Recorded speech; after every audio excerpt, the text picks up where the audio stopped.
નમસ્કાર વિદ્યાર્થી મિત્રો, હું છું ભરતસિંહ પરમાર અને ફિનોલ એજ્યુકેશન્સ ની આ YouTube ચેનલ્સ ની જે ધોરણ 10 ની જે સિરીઝ છે વિજ્ઞાન વિષયની અંદર હું એમાં આપ સૌનું હાર્દિક સ્વાગત કરું છું.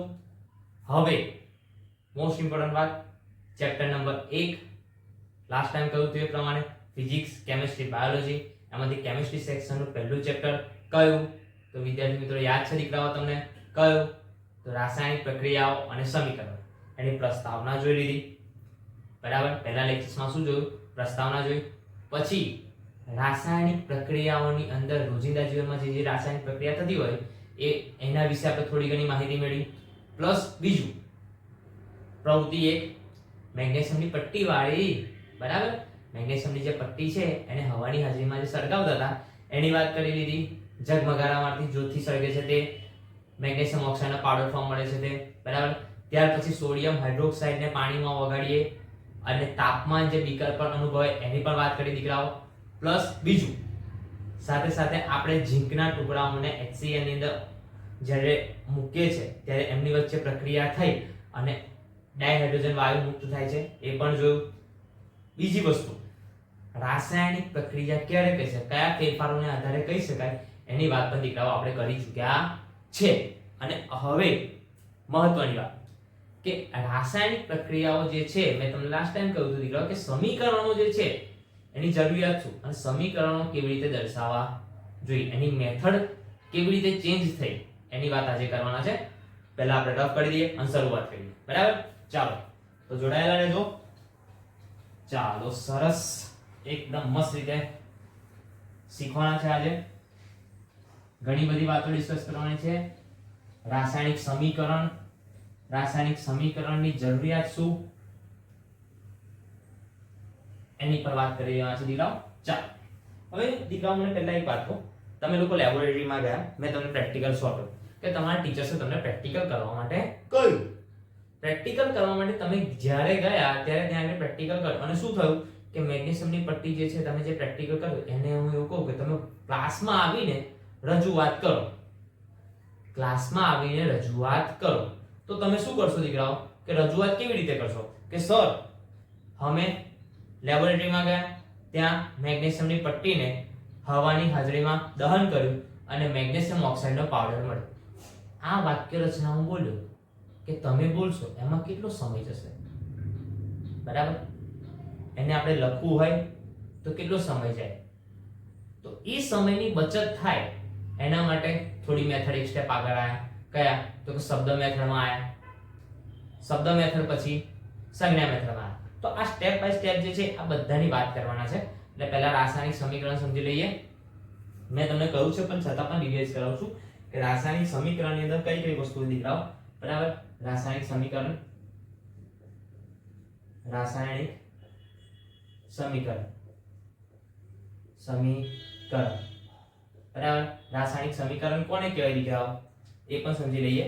તો રાસાયણિક સમીકરણ જે છે દીકરાઓ એ તો કે રાસાયણિક પ્રક્રિયાને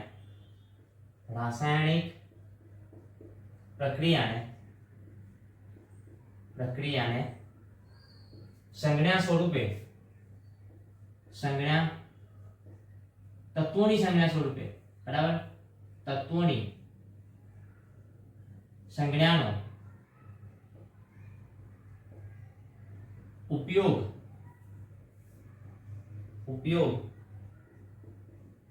કરીને દર્શાવવાની જે પદ્ધતિ છે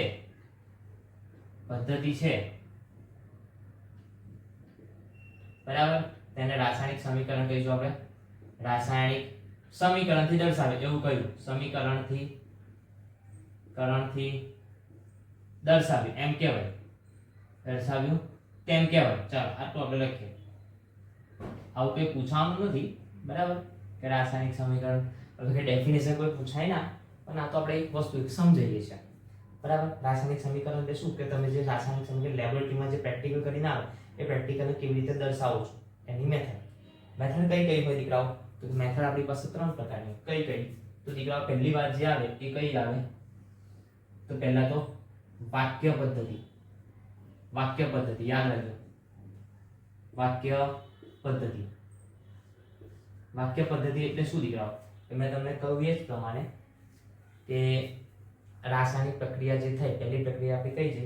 તો મેગ્નેશિયમ ઓક્સાઇડ મેગ્નેશિયમની પટ્ટીને આપણે હવાની હાજરીમાં સળગાવી. આ પદ્ધતિ જે આ જે પ્રેક્ટિકલ આપણે કર્યો, આ જે પ્રક્રિયા કરી એને વાક્ય સ્વરૂપે દર્શાવી. તો એ વાક્ય સ્વરૂપે દર્શાવે એ કઈ રીતના દર્શાવે? તો આપણે લખીએ કે મેગ્નેશિયમ લેબોરેટરીમાં પ્રયોગશાળામાં, પહેલું તો લખવું પડે દીકરાઓ કે પ્રયોગશાળામાં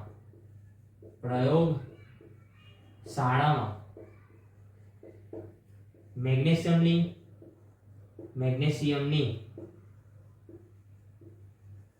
પટ્ટીને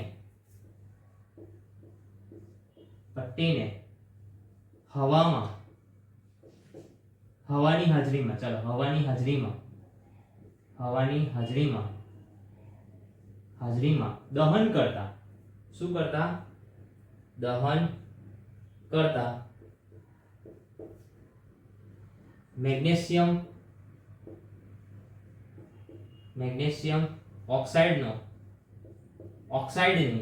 ઓક્સાઇડની રાખ મળે છે. બરાબર, મળે છે. જો અહીંયા મેં વાક્ય સ્વરૂપે દર્શાવ્યું, બરાબર, તો વાક્ય સ્વરૂપે દર્શાવી દીધું તો કેટલું લાંબુ થયું, તમારો સમય ગયો એમાં 2 થી 3 મિનિટ ગઈ. વૈજ્ઞાનિકો વિચાર્યું કે આ સમયની આપણે બચત કરી છે દીકરાઓ, એટલે એક સ્ટેપ આગળ આવે. શું દર્શાવ્યું? તો કે એક સ્ટેપ આગળ આવે એટલે અમને પાછી શબ્દ મેથડ આપી.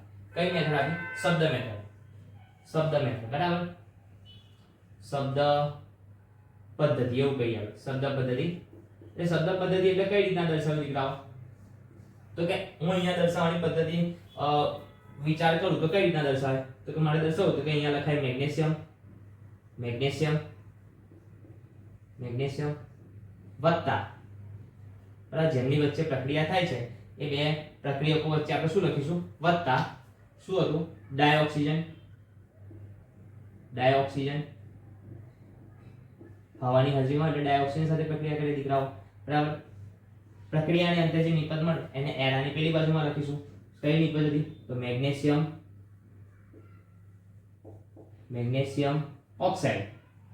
શું કહીશું દીકરાઓ? ઓક્સાઇડ. હજુ પણ લખ્યા તો હજુ પણ સમય જાય છે, એટલે હજુ એમને ઈઝી પદ્ધતિ આપી. તો કઈ? તો કે સંજ્ઞા પદ્ધતિ. તો સંજ્ઞા પદ્ધતિ સ્વરૂપે દર્શાવી દીકરાઓ. સંજ્ઞા પદ્ધતિ એટલે કઈ? તો કે હું દર્શાવું છું, જો ધ્યાન આપજો. સંજ્ઞા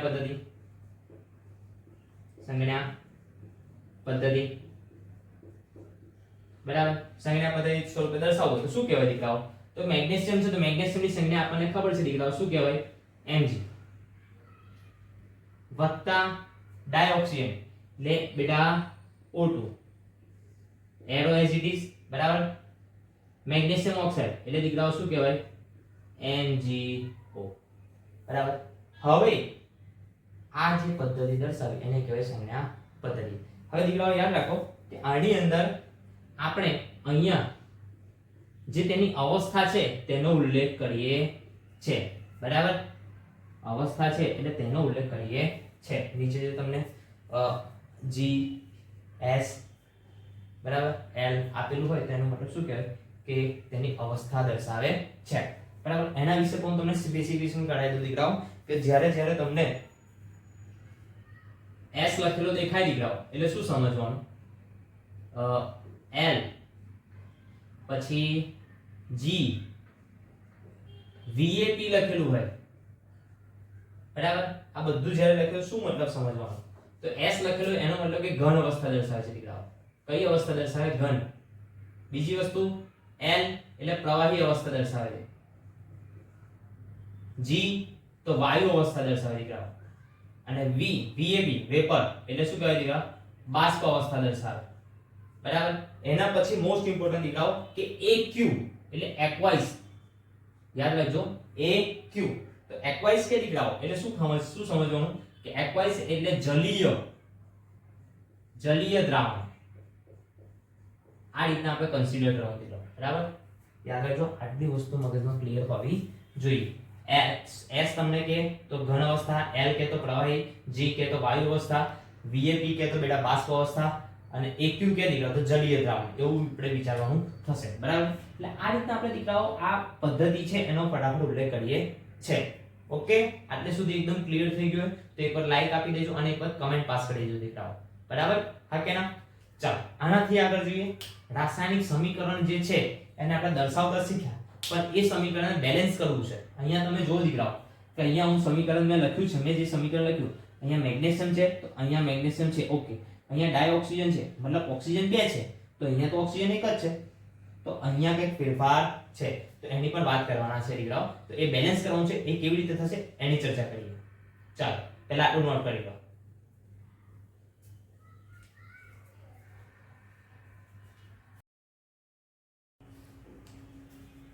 તો બેટા રાસાયણિક સમીકરણની અંદર આપણે મેગ્નેશિયમ અને ઓક્સિજન ની જે દેખાય તેની વાત કરી હતી.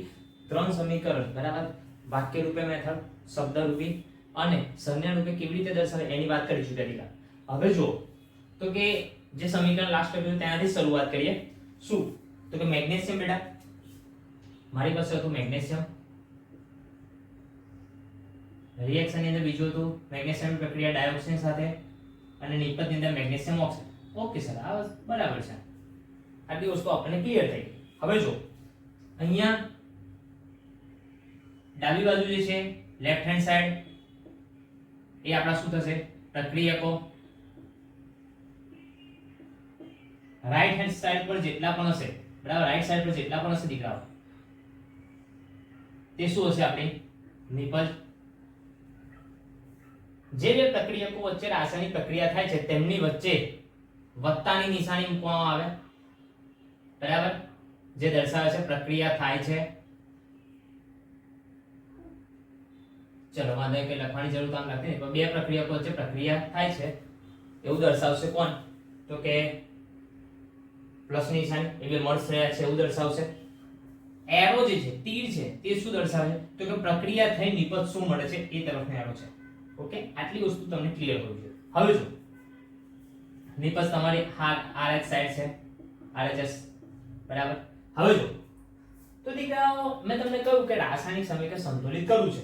હવે અત્યારે તમે જુઓ ધ્યાનથી તો કે અત્યારે મેગ્નેશિયમ જે છે, મેગ્નેશિયમ અહીંયા મેગ્નેશિયમ 1 જ છે, ડાયોક્સિજન જો O2 અહીંયા ઓક્સિજન 2 છે, અહીંયા ઓક્સિજન 1 જ છે, મતલબ કે એક લોચો છે.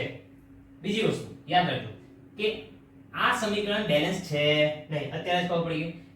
બીજી રીતે વિચાર, કેવી રીતે તો કે અહીંયા આપણે મેગ્નેશિયમ નો મોલર દર લઈએ, O2 નો મોલર દર લઈએ, જે મેગ્નેશિયમ ઓક્સાઇડના મોલર દર બરાબર થવું જોઈએ. કેમ આવું દીકરાઓ તો કે એનું કારણ છે બેટા કે આપણે ધોરણ 9 ની અંદર શીખી ગયા શું તો કે દ્રવ્ય સંચયનો નિયમ. દ્રવ્ય સંચયનો નિયમ, આ નિયમ શું કહે છે દીકરાઓ તો કે રાસાયણિક પ્રક્રિયા દરમિયાન રાસાયણિક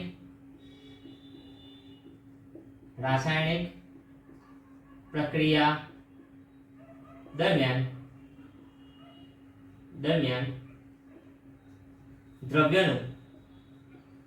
દ્રવ્યનું સર્જન કે વિનાશ થતું નથી બરાબર. એનો મતલબ આમ થાય એટલે આ કારણસર આપણે પ્રક્રિયાને બેલેન્સ કરવી જરૂરી છે. દ્રવ્ય સંચયનો નિયમ બેટા યાદ રાખજો, યાદ રહેવો જોઈએ, અથવા દળ સંચયનો નિયમ પણ આને કહેવાય છે, એટલે એ પણ વસ્તુ મગજમાં ક્લિયર રાખજો. દ્રવ્ય સંચયનો નિયમ થઈ ગયો. બીજી વસ્તુ કે મોલર દળ, જે શરૂઆતની અંદર પ્રક્રિયાના અણુઓ જેટલા પણ હોય એટલા જ અણુઓ નિપજના પણ અણુઓ થવા જોઈએ બરાબર, એટલા તત્વો હોવા જોઈએ. હવે જુઓ ધ્યાનથી તો કે અહીંયા મેગ્નેશિયમ છે, અહીંયા ઓક્સિજન 2 છે, પણ અહીંયા મેગ્નેશિયમ 1 છે અને ઓક્સિજન પણ 1 જ છે, એટલે અહીંયા પણ કઈ બેલેન્સિંગ જેવું લાગતું નથી. વિચારે ફરીવાર એક વાત તો દ્રવ્ય સંચયનો નિયમ કેવી રીતે લાગુ પડે એ પણ કહી દઉં.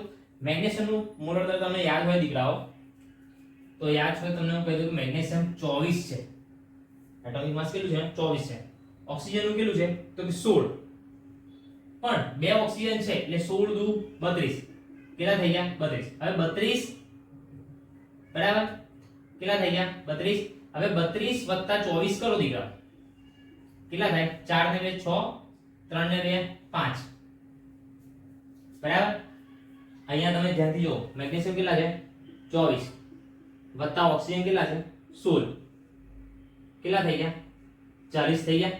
હવે 40 અને અહીંયા 56 બંને સરખા છે નહીં દીકરાઓ બરાબર. એટલે આ કારણસર આપણે રાસાયણિક પ્રક્રિયાને બેલેન્સ કરવાની જરૂરિયાત પડે છે. બેલેન્સિંગ કરવાની શરૂઆત આ જ પ્રક્રિયાથી કરું છું. આ જ જે સમીકરણ લખ્યું છે આપણે એનાથી આપણે બેલેન્સ કરવાની શરૂઆત કરીએ. ફટાફટ હું રફ કરી દઉં છું. બરાબર,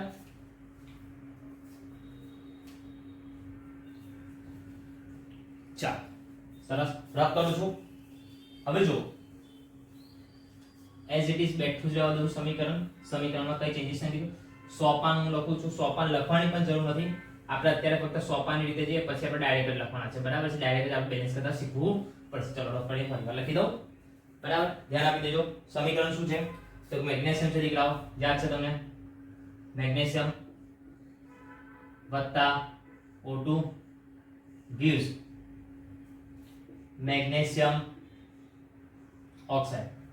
મેગ્નેશિયમ ઓક્સાઇડ. બરાબર, આ એક અસંતુલિત સમીકરણ છે.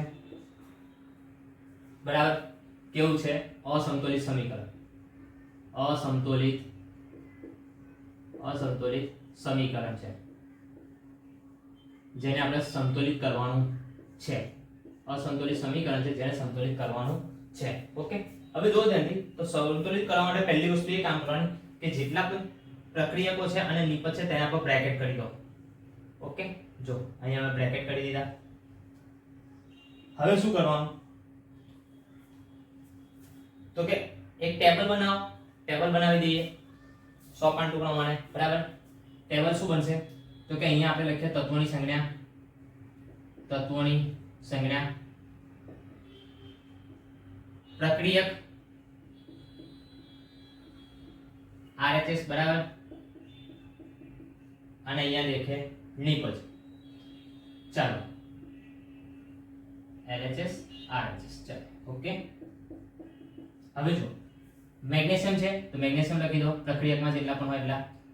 O2 છે તો O લખાશે. બરાબર, બેઝ છે. આટલે સુધી ક્લિયર? જોઈ લો ધ્યાનથી. હવે જોજો, સમજો. ટેબલને હું આ રીતના બ્રેકેટ કરી દઈશ. તમે વ્યવસ્થિત ડ્રો કરજો. પ્રક્રિયકમાં કેટલા છે? Mg તો 1 છે. નિપજમાં કેટલા છે? તો કે 1 છે. ઓક્સિજન પ્રક્રિયકમાં કેટલા છે? તો 2 છે. નિપજમાં ઓક્સિજન કેટલા છે? તો કે 1 છે. હવે જે સૌથી વધારે હોય તેનાથી શરૂઆત કરવાની. સોપાન 3 નું જો શું કહેવાય દીકરાઓ? જે સૌથી વધારે હોય એનાથી શરૂઆત કરવાની. અહીંયા આપણી પાસે જોઈએ તો ઓક્સિજન જે છે એ 2 છે. એનાથી આપણે બેલેન્સ કરવાની શરૂઆત કરીએ.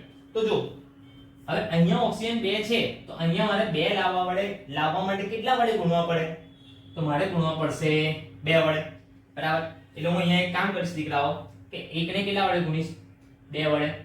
તો 2 ઓક્સિજન થઈ ગયા. હવે પ્રશ્ન એ થાય કે આ 2 લખવાના ક્યાં? તો હંમેશા બેટા આગળ જ લખવાના આવશે. એ પણ યાદ રાખજો, હંમેશા આગળ જ લખવાના. અહીંયા કોઈ દિવસ લખવાના નહીં. આ ભૂલ છે દીકરા. બરાબર, આ વસ્તુ મગજમાં ક્લિયર રાખજો. હવે જો તમે જેમ તમે ઓક્સિજનને 2 કરવા ગયા તો મેગ્નેશિયમ પર કેટલા થઈ ગયા? નિપજ તરફ 2 થઈ ગયા. જોજો. બરાબર, તો આ મેગ્નેશિયમ 2 થઈ ગયા તો એને બેલેન્સ કરવા માટે પ્રક્રિયકની અંદર જે મેગ્નેશિયમ 1 છે એને પણ કેટલા વડે ગુણવા પડશે?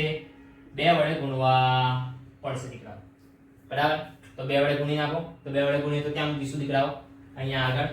બરાબર, હવે ધ્યાનથી જોઈ લો સમીકરણ. મેગ્નેશિયમ 2 છે.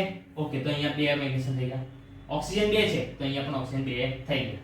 એટલે આ સમીકરણ આપણું બેલેન્સ છે. હવે છેલ્લે એની અવસ્થા લખવાની. અવસ્થા માટે મેં તમને લાસ્ટ ટાઈમ યાદ રખાવ્યું એ પ્રમાણે ફરીવાર રિવાઇઝ કરાવ્યું. યાદ રાખજો. શું? જ્યારે તમને લિક્વિડ લખેલું હોય મતલબ પ્રવાહી છે. S સોલિડ લખેલું હોય મતલબ ઘન. G લખેલું હોય એનો મતલબ વાયુ અવસ્થા દીકરાઓ. અને AQ લખેલું હોય બરાબર જલીય દ્રાવણ.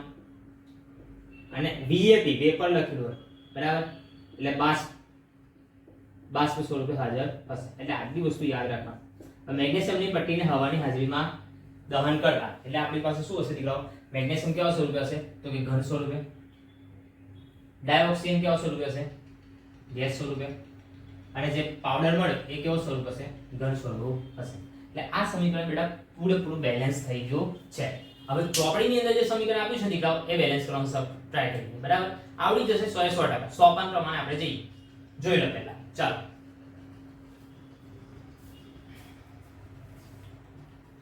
રફ કરીએ.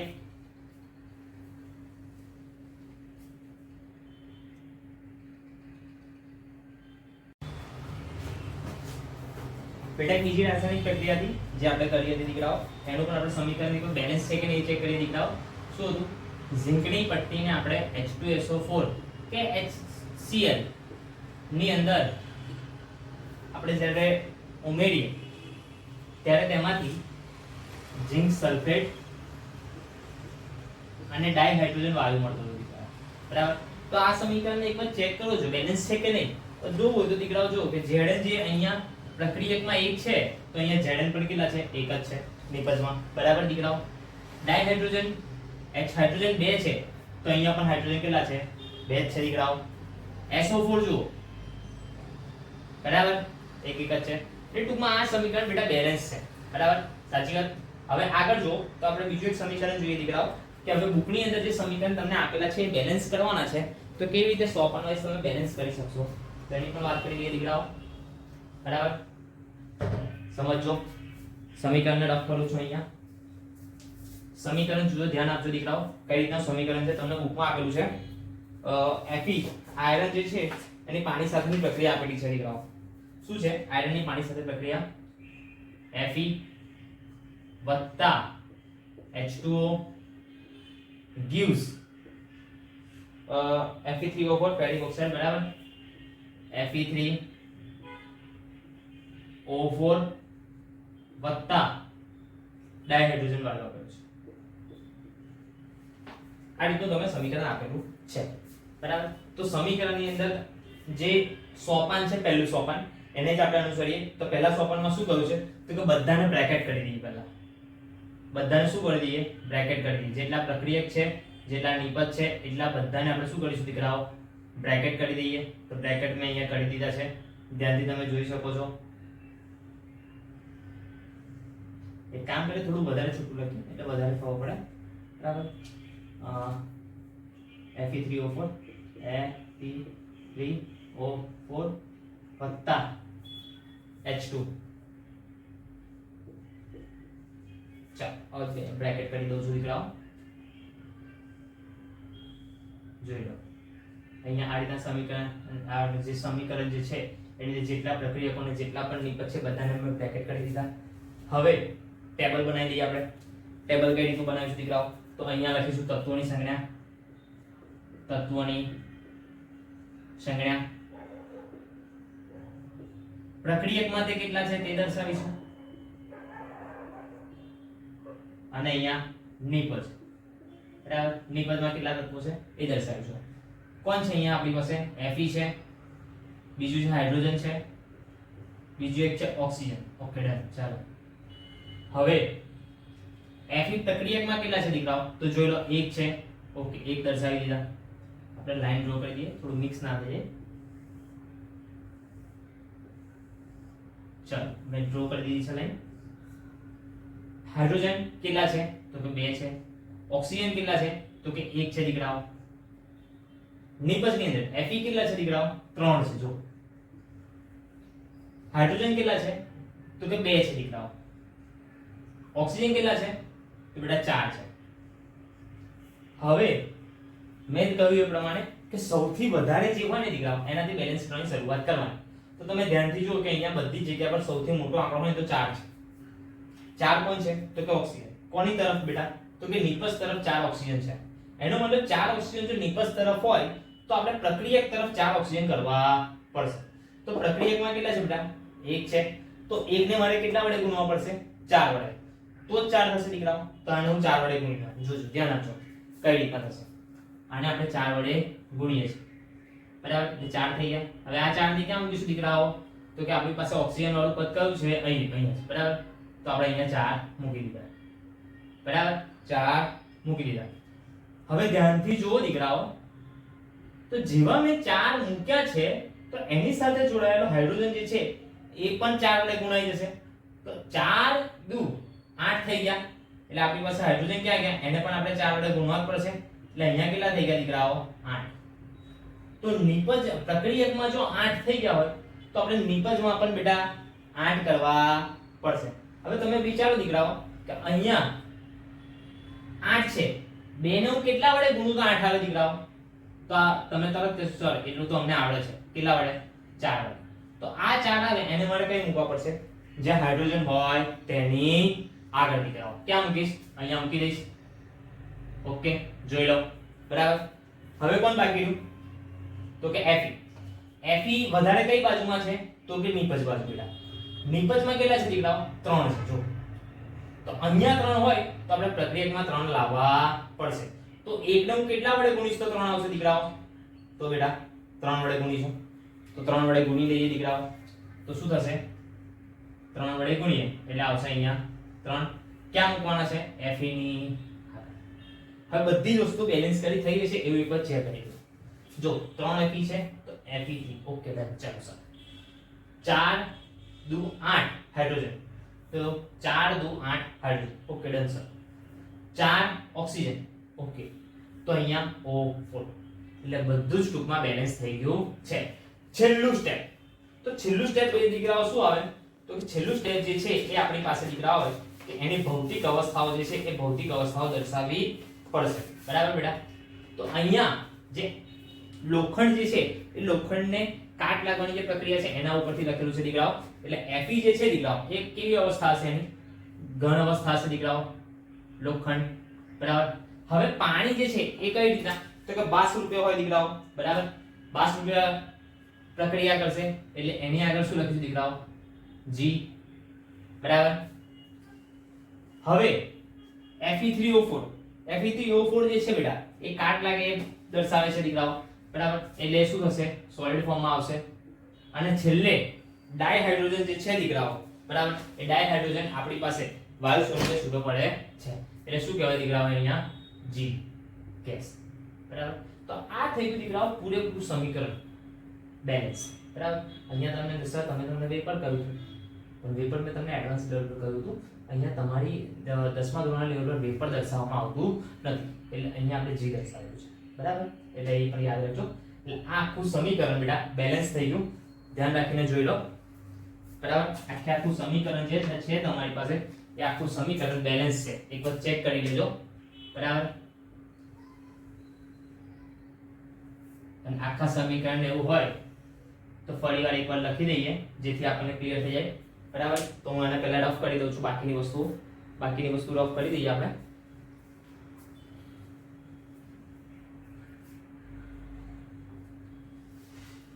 ઓકે ચલો બાકીની વસ્તુ હું રફ કરું છું અહીંયા નીચેની અને આખું સમીકરણ ફરીવાર લખું છું દીકરાઓ.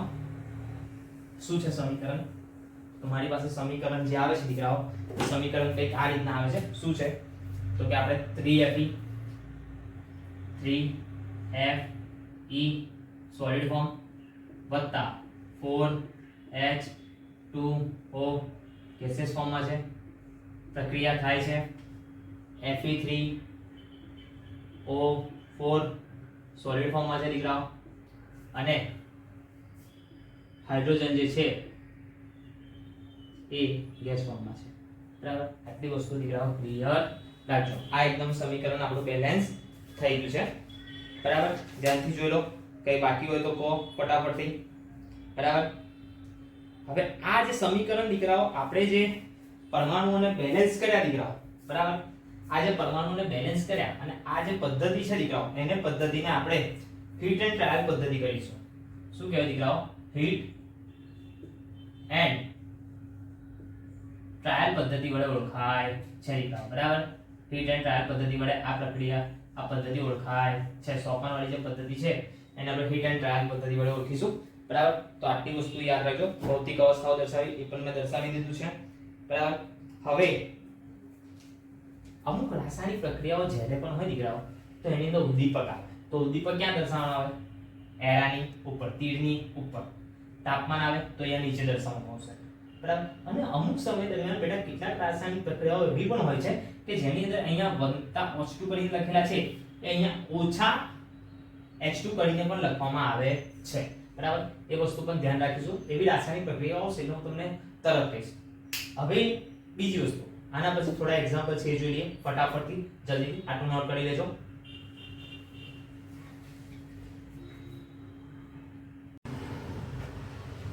તો દીકરા પાઠ્યપુસ્તકના થોડા પ્રશ્નો છે એ જોઈ લઈએ આપણે. અને જે ટેક્સ્ટ બુક ની અંદર આપેલા છે તે સ્વાધ્યાય તો આપણે કરીશું, પણ એની સાથે સાથે જેટલા પ્રશ્નો અંદર પહેલા આપેલા છે એ સોલ્વ કરતા જઈએ. પ્રશ્ન કઈ રીતનો છે? પહેલો પ્રશ્ન દીખાઓ, જોજો, ધ્યાન આપજો. કે પ્રશ્ન આ રીતનો છે. ટેક્સ્ટ બુક તમારી પાસે એનસીઈઆરટી બુક પર તમે લઈ શકો છો. હું પ્રશ્ન લખતો નથી કારણ કે આપણો સમય થોડો ઓછો જાય એટલા માટે, બરાબર. જે થિયરિટિકલ છે એના માટે, જે રાસાયણિક પ્રક્રિયાવાળા આવશે એમાં તો હું લખીશ. શું કહ્યું છે કે મેગ્નેશિયમની પટ્ટીને હવામાં સળગાવતા પહેલા શા માટે સાફ કરવામાં આવે છે? બરાબર, આ રીતનો આપણને પ્રશ્ન પૂછેલ છે.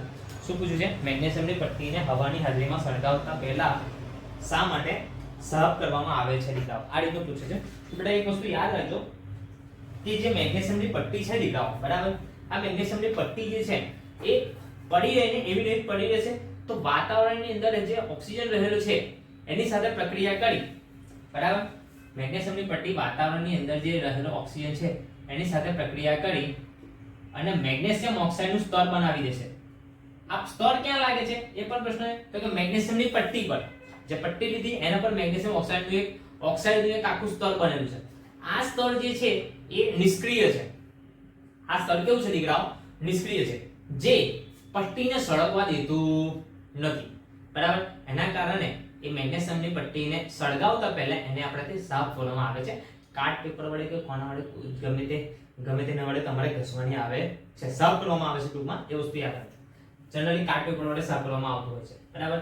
ચાલો, એના પછી બીજો જે પ્રશ્ન છે દીકરાઓ એ પણ જોઈએ. તો કે નીચે દર્શાવેલ રાસાયણિક પ્રક્રિયાઓ માટે સંતુલિત સમીકરણ લખો, બરાબર. પહેલું જે છે એ હું લખી દઉં છું.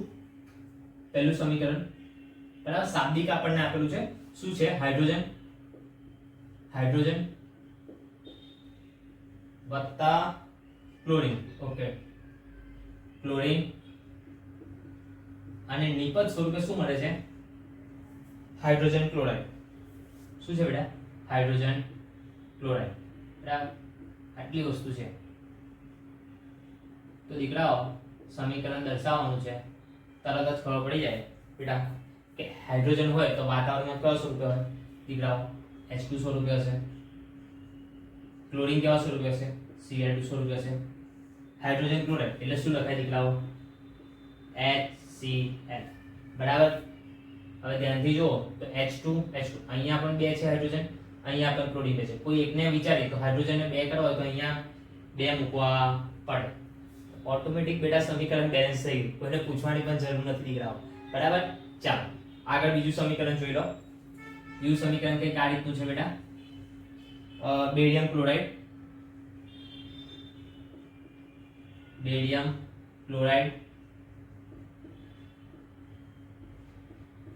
બીજું છે એલ્યુમિનિયમ સલ્ફેટ. બેરિયમ ક્લોરાઇડ ની એલ્યુમિનિયમ સલ્ફેટ સાથે પ્રક્રિયા છે. એલ્યુમિનિયમ સલ્ફેટ સાથે પ્રક્રિયા કરવામાં આવે. નિપજ સ્વરૂપે કઈ? બેરિયમ સલ્ફેટ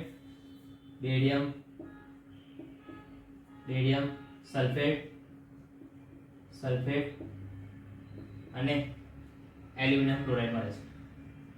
એલ્યુમિનિયમ ક્લોરાઇડ મળે છે, બરાબર. ક્લોરાઇડ મળે છે. આટલી વસ્તુ યાદ રાખજો.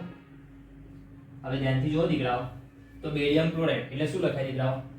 BaCl2, બરાબર. એલ્યુમિનિયમ સલ્ફેટ દીકરાઓ, બરાબર, એટલે Al2SO4 થ્રાઇસ અને બેરિયમ સલ્ફેટ બેટા BaSO4 અને બીજું શું થશે? એલ્યુમિનિયમ ક્લોરાઇડ એટલે AlCl3. સૌથી વધારે કોણ દેખાય છે એ જોઈ લો. સૌથી વધારે કોણ દેખાય છે તમે એક વખત નજર કરી લો, ધ્યાનથી જોઈ લો. સૌથી વધારે તમને દેખાશે અહીંયા જોવા જઈએ તો ક્લોરીન દેખાય. ક્લોરીન છે, બરાબર. ક્લોરીન અહીંયા 3 છે, અહીંયા 2 છે. હવે એક કામ કરીએ, આપણે SO4 3 છે, SO4 3 છે ને, તો આપણે અહીંયા SO4 3 લાવવા મળે, અહીંયા 3 વડે ગુણી દઈશું, બરાબર. તો Ba 3 થઈ ગયા. તો આપણે અહીંયા 3 વડે ગુણવા પડશે, બરાબર. તો હવે જો ક્લોરીન 3 2 6 અહીંયા ક્લોરીન કેટલા છે દીકરાઓ 3, તો 6 લાવવા માટે કેટલા વડે અહીંયા 2 વડે ગુણીશું. જોઈ લો 2 તારી 6 અને અહીંયા એલ્યુમિનિયમ જે છે 2 છે તો અહીંયા પણ Al2 આવી જાય. કોઈ એક તત્વથી બેલેન્સ કરવાની શરૂઆત કરશો એટલે ઓટોમેટિકલી બાકીના બધા તત્વો બેલેન્સ થઈ જશે દીકરાઓ. બરાબર, એ આટલી વસ્તુ ક્લિયર રાખજો. ત્રીજું લાસ્ટ જોઈ લઈએ દીકરાઓ. આમાં પ્રશ્ન છે કેવી રીતે આવે એ પણ કહી દો, ધ્યાન આપી દેજો. જો બેરિયમ ક્લોરાઇડ છે, બેરિયમની સંયોજકતા કેટલી આવે બેટા +2 આવે. બરાબર, એટલે અહીંયા 2 લખાય. Cl ની કેટલી આવે -1 એટલે અહીંયા આવે 1. બરાબર, બેરિયમ એક વાર અને ક્લોરીન બે વાર. બરાબર, એટલે BaCl2 તરીકે આવે. એલ્યુમિનિયમ જે છે એના પર +3 સંયોજકતા એટલે 3 અને SO4 -2 દીકરાઓ એટલે 2 સંયોજકતા કેટલી હશે 2. તો એલ્યુમિનિયમ 2 વાર અને સલ્ફેટ 3 વાર. ચલો અહીંયા જોઈ લો બેરિયમ જે છે દીકરાઓ એના પર +2 આવશે, SO4 -2 આવશે એટલે બંને 2 કેન્સલ થશે દીકરાઓ. બરાબર, એટલે BSO પર એકલા લખીશું. અહીંયા એલ્યુમિનિયમ જે છે એલ્યુમિનિયમ +3 સંયોજકતા દર્શાવે એટલે 3 અને ક્લોરીન એક સંયોજકતા દર્શાવે એટલે એલ્યુમિનિયમ એક વાર અને ક્લોરીન બેટા 3 વાર. બરાબર, તો આ રીતના એના સંયોજનોના જે નામ છે એ પણ થાય છે. એટલે તમે આ વસ્તુ નોટ કરી રાખજો. તમે 9મા ધોરણની બુક છે એમાં આપેલું જ છે, પણ આ તો ખાલી રિવાઇઝ પૂરતું મેં તમને કરાવ્યું છે. છેલ્લું સમીકરણ જોઈ લો. છેલ્લું સમીકરણ કઈ કાઢી છે દીકરાઓ? ફટાફટથી આપણે કરીએ અને બાકીના જે બે છે એ તમારે હોમવર્કમાં કરવાના છે. અને હોમવર્કમાં કરી અને ડિસ્ક્રિપ્શન બોક્સની અંદર જે WhatsApp નંબર છે દીકરાઓ, ડિસ્ક્રિપ્શન બોક્સની અંદર જે WhatsApp નંબર છે એના પર તમારે WhatsApp કરવાનું રહેશે. એટલે આનાથી ખબર પડશે તમે હોમવર્ક કર્યું છે કે નહીં. બરાબર, એટલે હોમવર્ક પણ તમારે સાથે સાથે કરવાનું છે. ચાલો સોડિયમની વાત કરી દો. શું લખેલું છે આપણે પાસે? સોડિયમ, બીજું છે પાણી. એનાથી આગળ જઈએ sodium hydroxide, sodium hydroxide, hydroxide અને બીજું હાઇડ્રોજન છે. ઓકે,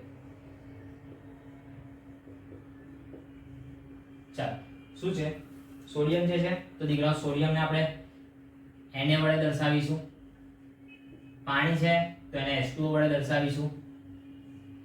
સોડિયમ હાઇડ્રોક્સાઇડ છે દીકરાઓ તો સોડિયમ હાઇડ્રોક્સાઇડ બરાબર NaOH અને હાઇડ્રોજન જે છે તો એને વાતાવરણમાં H2 સ્વરૂપે હશે એટલે આપણે H2 સ્વરૂપે દર્શાવીશું.